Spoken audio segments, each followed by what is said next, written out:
this video, I'm going to show you how to do a double crochet.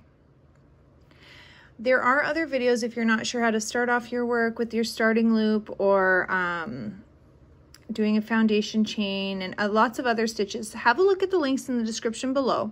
But for this particular video, I'm just going to be focusing on how to do a double crochet. So you're going to yarn over your hook, push your hook through the stitch, and be careful to make sure that you go through the entire stitch. You're going to yarn over and pull up a loop. So now you have 3 loops on your hook.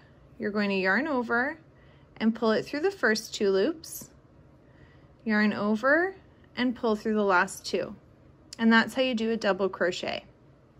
I'll do another couple with you. You're going to yarn over, push your hook through your stitch, yarn over and pull up a loop, yarn over and pull through the first 2, yarn over and pull through the next 2. And this is how you do a double crochet.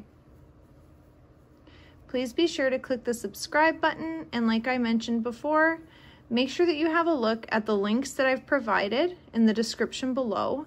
There is a link there that will redirect you to my website page that contains all kinds of stitch tutorial videos that focus on particular stitches, as well as lots of free written patterns, crochet patterns, many of which come with full project video tutorials.